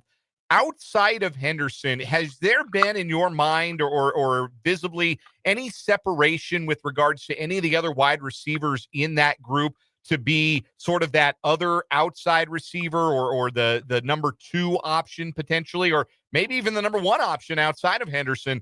Are you seeing any separation there at wide receiver? Yeah, I think you're seeing a little bit now. It's going to be very interesting to see how KU, depending on the game plan, uses those guys. Cam Pickett from Ball State's going to go down, I think, as one of the more underrated additions in this transfer class. He had a really good spring. He's had a good camp. And, I'm buying all the stock I can get on Cam Pickett. He's got the short area speed. You think about how dependable Luke Grimm was last year. Well, I think he's going to provide some of that in terms of being a consistent guy. He can get open. He can catch the ball. He's got consistent hands. And I think he's going to be a guy that's going to make a big impact. Levi Wentz, Terrence Samuel, the wide receivers coach, referred to him as a bouncer. That's how physical he is. He's got a little bit of speed as well, a guy that can go up and get 50-50 balls. And over the last kind of half of camp, I'm interested to see what happens with Bryson Canty. Columbia transfer wide receiver, had a really good summer behind the scenes and has had a leg injury that's kept him out for, I want to say, about a week now. The days are kind of blending together, but about a week now. He's someone that if he had been healthy all camp, I think he'd be pushing for a starting spot. But we'll have to see. He might be one that maybe has a slow non-conference play, but by the time the West Virginia or Cincinnati games come around, maybe we're talking about him getting a little bit more run and producing as well. So it's a room that has a lot of new faces with some of those, transfers. But then you've got guys like, Doug Emmelin and Keaton Kubeka who have been around the program and have bided their time and have really worked hard. So it's going to be a room that's deep, different skill sets, not a lot of overlap like maybe you saw in recent years. And that's going to create really interesting dynamics, I think, game to game with who could fit certain game plans. Last question for you, Michael. You've got a headline over at fog.net about KU keeping energy high during the dog days of camp. These guys have been at it for a while now, a couple of weeks, hitting each other. That's when things can get feisty. You can get a little bored of the repetition. So it's no small feat to keep that energy high. Who's responsible or what is responsible for maintaining that level of positive energy that you've been a witness to at camp? Yeah, well, it comes down to leadership, and that's something that I think is really interesting this year where, last year and year before that, you kind of knew where the leadership was coming from on defense, right? It was kind of the linebackers. Last year, Cornell Wheeler was that guy. The year before, Rich Miller was the guy. And so Justice Finkley is someone who's gotten a lot of attention, I think, in terms of being a leader. Guy showed up in January from Texas, was a rotational player there, but everyone at Texas had such great things to say about him as just a person off the field. And he has come in and he's a part of the leadership council. And I think there's a very good chance he ends up being a team captain. And that's for someone that has only been in the program for 7 full months now, if that. So it just speaks volumes to kind of who he is and the fact that he's kind of taken over a big leadership role. So with so many newcomers, right, you look at, the linebackers, all brand new. You've got a very youthful secondary. You needed some guys to step up. And I don't know if Dean Miller is a rah-rah type of guy. I think he's more of a lead by example type of guy. You need someone that's going to be vocal. And Justice Finkley, I think, has been that. And it's something KU needs on defense. You need to have really good leaders that can help get guys aligned. And I think you'll see some of that emerge with the linebackers, but having someone like Justice who's very comfortable in his own voice, very comfortable in his own skin, I think that's something that's very important.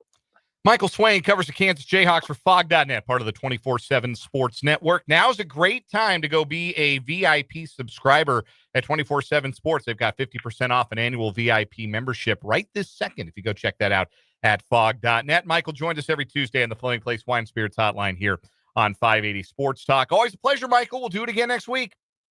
Awesome. Sounds great. Talk to you next week. That is Michael Swain. We'll step aside for a timeout, come back, and wrap up this 4 o'clock hour of 580 Sports Talk.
Wrapping up this 4 o'clock hour of a shortened edition of 580 Sports Talk today. We're off at 5:30 instead of the usual 6.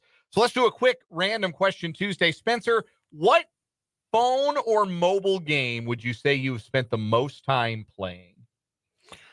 Oh, I've stopped playing games of recent because they were really getting addicting. But sure, since I moved to Kansas up until probably like December, Township. Okay. I was obsessed. So the one where you like, they got like the ads for it, like you grow like a town, like grow like a farm and stuff. Well, yeah, you can have a farm, but then you also grow like a whole town. It's kind of like a Minecraft. Okay. But you're not actually, you're just building like the sites. I mostly do puzzles. I'm more puzzles than games on my phone. So probably like word cookies where you unscramble the letters, you make words.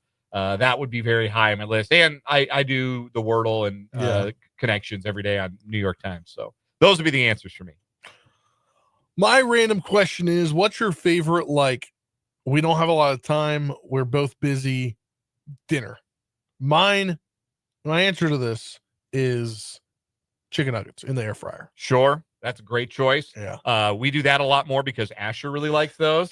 He's a big fan of chicken nuggets. But I also love the frozen taquitos in the air fryer. Oh, yeah. You go frozen taquitos, you get about half a dozen of those with a little, my wife likes to do sour cream, you little like nacho cheese if you got it on hand, salsa if you got it on hand. That'll do you. Yeah. That'll do you just fine. Coming up in the shortened 5 o'clock hour of the show, quick 580 Sports Talk headlines and a training camp report with Mitch Holthus at 5:15. Stay with us on 580 Sports Talk.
Let's get it. Final half hour of this Tuesday edition of 580 Sports Talk on the Sports Voice of Kansas, 580 WIBW, FM 104.9, online at 580WIBW.com, and on our YouTube stream, 580 Sports Talk, and Facebook page, WIBW News. Dan Lucero, Spencer Dupuis with you. We'll fly early today.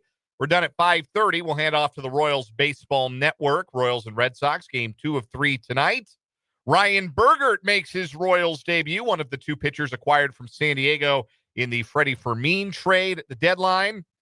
He is opposed by all-star left-hander Garrett Crochet. Tough one on paper for the boys in blue as they'll try to bounce back from last night's 8-5 loss. First pitch tonight from Fenway Park at 6:10. Tomorrow, it'll be the same timing of the show. We'll be off again at 5:30 for another Royals game, but we'll be in a different location. Myself and Brendan Wrzinski will be kicking it at Firekeeper.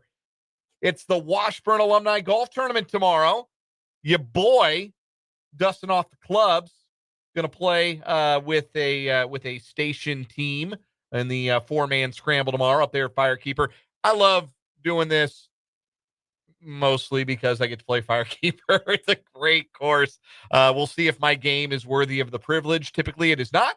But you never know. Maybe this is the day. I'm just sad that I'm going to miss being on site there because, unfortunately, our friend, we haven't had, in a long time, we haven't had a remote up there at Prairie Band. This is true. Since I've moved to the north side. That's true. It would be a much easier drive for you these days. 20-minute commute instead of a 35. Upside, it's going to be in the 90s again tomorrow, so you don't have to sit outside. That's true. Hopefully the AC clicks on, and you'll be all good there. Mark B asked in the YouTube comments if I get to play with Mark Elliott. I do not. Mark will not be on my team this year, which is too bad because Mark's really good. I asked Brendan, and I said, "Are you playing?" He goes, "No. What do I look like, a golfer?" No, Brendan is not. I don't know that he. I've never seen him swing. Oh, no, that's not true. We did a remote at the tee box one time, and I did see him swing a golf club, and I understand why he doesn't do it more often. Let's just say that. We should do a remote at the tee box again. We should. That would be a fun time. Anyway. I can get redemption. In about 7 minutes here, we got Mitch Holthus joining us for a training camp report. We're done at 5:30, so Mitch is joining us at 5:15 today. Our training camp report's brought to you by Azure Credit Union and Hy-Vee, so we will talk to Mitch in a matter of minutes, which means we better get into our 580 Sports Talk headlines. Let's fly into those. First, it's watch list season, and the Doak Walker Award watch list was released today. That award goes to the best running back in the country. It will not surprise you to hear that Dylan Edwards is on the short list, the preseason watch list for the Doak Walker Award, the Kansas State standout from Derby. KU had both of their running backs make the list, both Daniel Highshaw and LaShawn Williams. This is bad. I wrote down LaShawn Johnson in the rundown at first. Do you remember LaShawn Johnson? You probably don't. His playing career was, I think, before your time. LaShawn Johnson played for the Cardinals and the Giants. I think he went to Northern Illinois. He was a small school guy. Played 6 years in the NFL. I don't know why LaShawn, when I hear LaShawn, I think LaShawn Johnson, because that was when I was a kid. Anyway, LaShawn Johnson was also in the news today. He was running a dogfighting ring, and he got busted. So that's not KU running back LaShawn Williams. Convicted on all charges Yeah, today. yeah, in some deep trouble. So that is not the LaShawn we're talking about. LaShawn Williams, the Iowa transfer for KU. He and Daniel Highshaw both on the Doak Walker Award watch list. Anyway, bonus headline. Former NFLer LaShawn Johnson, if you remember him like I do, running a dogfighting ring, just got convicted of all charges. Next headline, Spencer, this is one that you teased earlier today, and it could have an impact on the Chiefs. Yes, the NFL has come down with a suspension for Minnesota Vikings wide receiver Jordan Addison. He's been suspended for the first 3 games of the upcoming regular season for violating the league's substance of abuse policy. Addison obviously is the number 2 receiver for the Vikings. Will miss the game against the Bears, then home games against the Falcons and Bengals. He'll be eligible to return in week 4 against the Steelers. He can participate in all training camp activities, practices, and preseason games. I don't know if that's a newer thing or not, but he can also participate in preseason games until the day of cuts. He is allowed in the facility, and then I don't believe he's allowed in the facility until 3 weeks has gone by. He pled no contest July 17th to a lesser charge to resolve a 2024 DUI citation. The plea agreement, a charge of reckless driving on a highway, made him subject to the NFL discipline as he acknowledges the use of alcohol in the driving incident. He agreed to pay $390 in a fine and have 12 months probation. He's also, I read this earlier, he is not getting his guarantees for this year are being wiped. Like $4 million guaranteed being wiped from his contract this year. That's tough. Yeah, he got charged in July of 2024 with a DUI. They found him asleep at the wheel of a vehicle blocking a lane of traffic near LAX.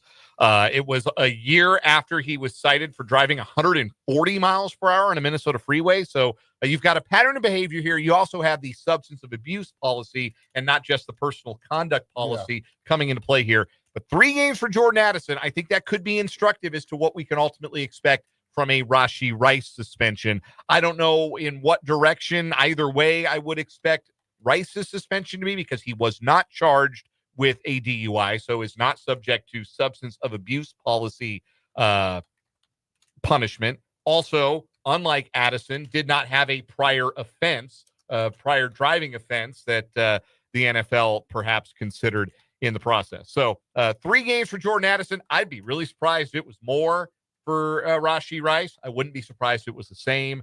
And I also wouldn't be at all surprised if it was less, if maybe Rashee Rice got 2 games. But we'll see. That means that some of these instances are starting to get cleaned up by the NFL, and maybe Rashee Rice is next. Real quick, final headline from Sports Business Journal. Peacock adds Big 12 men's hoops package. 20 men's regular season Big 12 basketball games will be streamed on Peacock beginning in 2020. Here's why this is notable.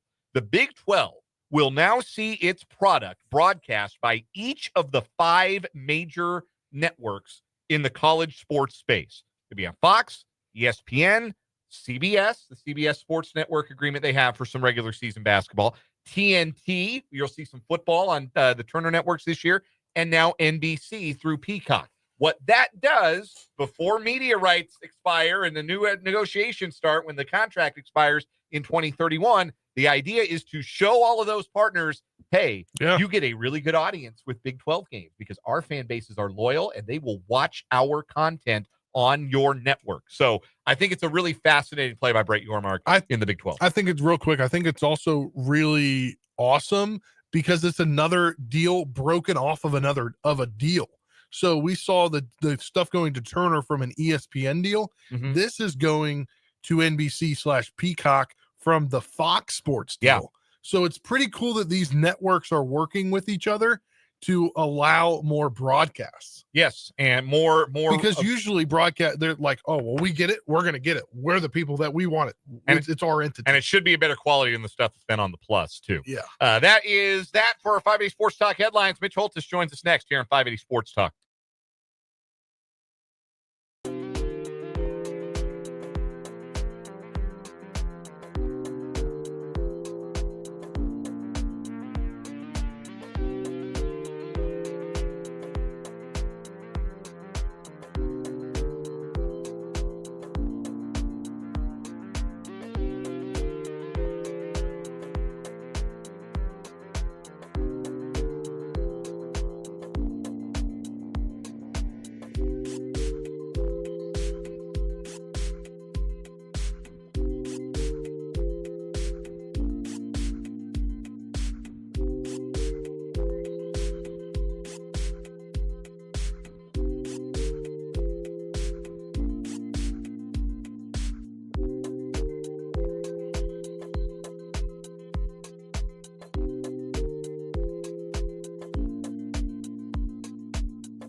Our training camp reports with the voice of the Kansas City Chiefs, Mitch Holthus, are brought to us by Hy-Vee, your official tailgate headquarters for Kansas City Chiefs football, and by Azura Credit Union, where you can contact Crystal Rippey, Kirsten McCall, or Naseem Khan about the credit union advantage for your next home loan. Mitch, great to have you as always. Today, we're talking about Xavier Worthy, the second-year wide receiver for the Kansas City Chiefs, who really came on down the stretch last season, showed a lot of that first-round pick promise, and is a very exciting prospect, I think, for his second full season.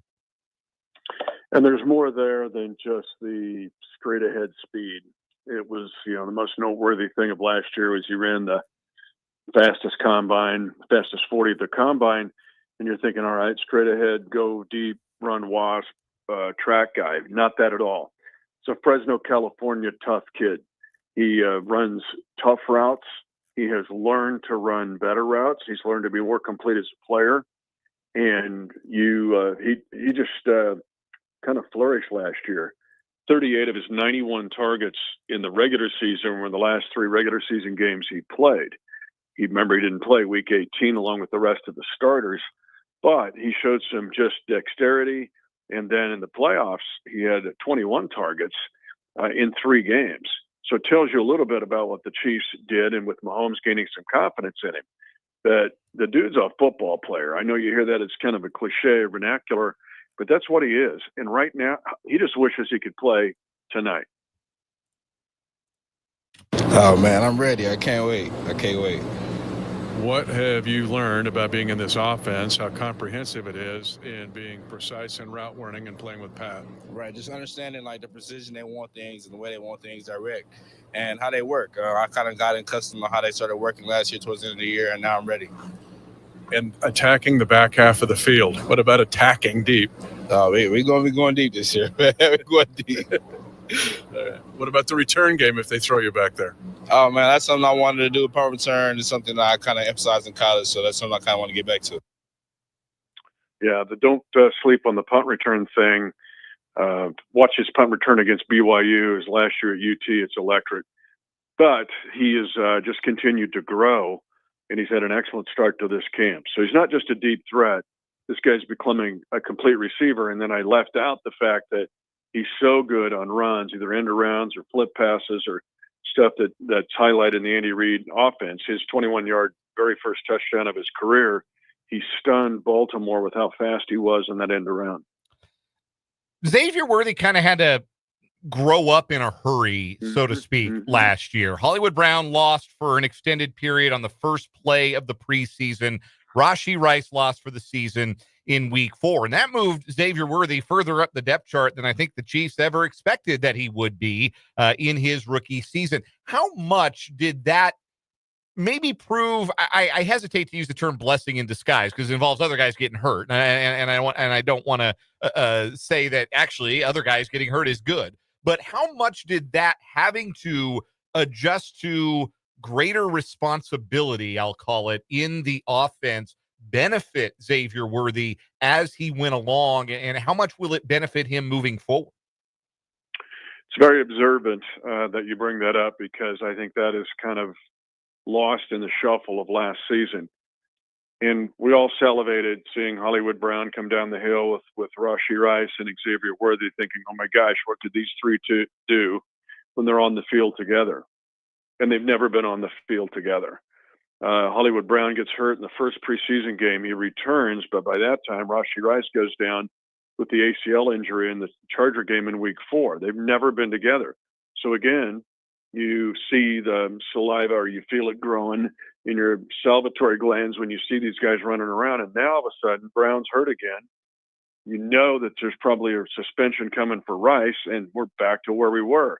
And that is Xavier Worthy pushing to the head of the class and taking on more responsibility, and alluding to your point, than he probably should at this point. But he embraced it. The blessing in disguise is we found out way more about Xavier Worthy last year than we would have had everything been just pristine, because he elevated his game. He elevated his responsibility, his awareness, and he did that in the offseason as well. So he looks like, and that's why I'm featuring him tonight, because I'm kind of looking at the guys who could break through to the next level, become all pro types. And I think Xavier Worthy is definitely worthy, no pun intended, of that discussion. We're joined by Mitch Holthus here for the training camp reports, brought to you by Hy-Vee and Azure Credit Union. And how do you think bringing back one Hollywood Brown, drafting Royals, and kind of the process that, or I guess the jump we've seen from Tyquan Thornton this camp, how do you think that that's pushed Xavier Worthy, knowing, hey, this is a crowded room, and if I want to improve from what I did last year, I've got to continue to be as good as possible? I don't think that's much of a factor with him as the former, and I guess that's what and it's a good question, but I just don't think that's it with Xavier. He wants to be elite. He wants to be good. He wants to be an all-pro Pro Bowler, and he's all about team. He's not doing it like he wants to be the highest paid cat. Now we'll see in a year or two if he blows up and does well, but I think he's just embracing it and like, what do you got for me? Because I'll take whatever you got. But the Royals, Thornton, don't leave out Nico Remigio in this discussion. He's in there too. That ends up being one of our things we'll look at for Friday night in a preview for Saturday, is that room and what's going to go on there. But with Worthy, I think he's pushed ahead. He's sitting in one of those front desks in the classroom instead of being back at the second or third level or worrying about some dude taking his spot. Nobody's going to take his spot. Worthy's got a spot that is well established on this team already. We have seen speedy wide receivers in Chiefs uniforms not be able to break out of the sort of the being keyholed as gadget players, taking the jet sweeps and the screens and doing things like that, never just being able to add as much to their game as it felt like Xavier Worthy started to as a rookie. What is the separator for him? Whether it's physically, whether it's athletically, what are the things for him that make him more than just the speed guy, or give him the chance to be long-term more than just the guy that ran the 4.2? Excellent question. Now let's think of McCole Hardman. I think McCole Hardman deserves more kudos than he gets. For some reason, Chiefs fans, I don't think fully appreciate what McCole Hardman did for this team. Now, that being said, that becomes your comparison here, and why Xavier Worthy, and this is, I think, what you're asking, possibly inferring, is that he's more than a Hardman. And here's why. Hear me out on this. To be a wide receiver in this offense, it requires a lot. That's why when they look at receivers and study them during the draft, they look at them through a different lens. One, you've got to learn all of your positions. There's no X, there's no Z, there's no slot, there's everything. So you're expected when you come to school, you're going to have to learn 3 languages. You're not an X, slot, or Z, you're all of it. So you have to embrace that. He has. We've seen him move around. You know, he's not an X type on the line of scrimmage body, but he'll do it. And he'll beat press. That's what I'm saying. He's got sneaky strength. Xavier Worthy, who we're talking about here. But the precision you heard in that comment that he made was to be a precise route runner. That's where I think he has it ahead of McCole Hardman. Now, that's not enough in this offense. You're thinking, all right, you've got to be able to know everything. 2, you've got to be precise. You've got to be, you're not off 1/32 of an inch with Patrick Mahomes, or he'll give you a rectal exam. Like, you've got to run your route where it's supposed to be. Be precise. But, and this sounds like a contradiction, but it's really taking it one step further.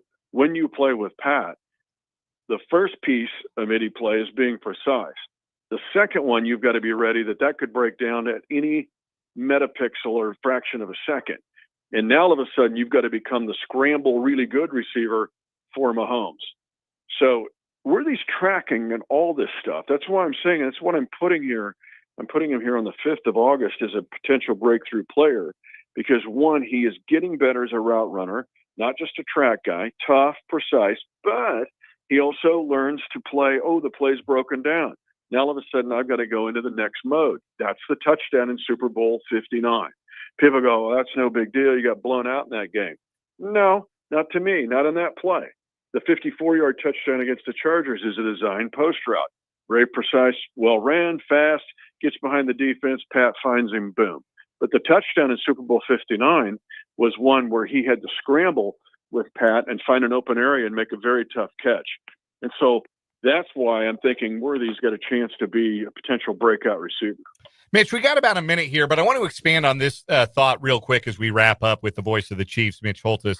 The fact that when you have an exceptional gift, and Xavier Worthy's speed is exceptional, you can a lot of times, even at the highest levels of the college game, you can get by on your gift. You can excel because that is what you do. Then you get to the highest level of play and everybody's fast. And now you do have to have that refinement. And it felt like that kind of settled in for Xavier Worthy pretty early on, that he understood. And some of that was the increased responsibility he had in the offense. But I just think that makes him a really unique guy to watch and track his growth, in the sense that he understands and understood right away that he had to do a lot of growing up, and that the speed wasn't going to be enough to be the player he needed to be in this offense. There are sports bars full of guys that are going, I was the fastest guy in my school. Hear me, it's like kind of the Uncle Rico thing. Man, if coach had left me in, we'd have won state.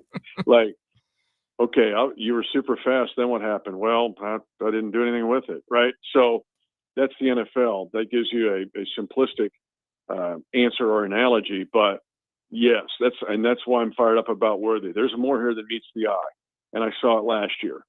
And I'll be stunned if I don't see even more this year. He'll make a play that is off the script, but yet he'll run the script even better than he ran it last year. And that's when you've got something, especially when you're playing with Patrick Mahomes. Our training camp reports with Mitch Holthus, the voice of the Kansas City Chiefs, are brought to us by Hy-Vee, your official tailgate headquarters for Kansas City Chiefs football, and by Azure Credit Union, where you can contact Crystal Rippey, Kirsten McCall, or Naseem Khan about the credit union advantage for your next home loan. Mitch, we will do this tomorrow at the same time. Can we get a teaser for tomorrow's player? The defensive player I'm most excited about right now on this team. Ooh, that's exciting. That's tasty. Can't wait, Mitch. We'll talk to you again tomorrow. It'll surprise you. I'm looking forward to it. Thank you, Mitch. Okay.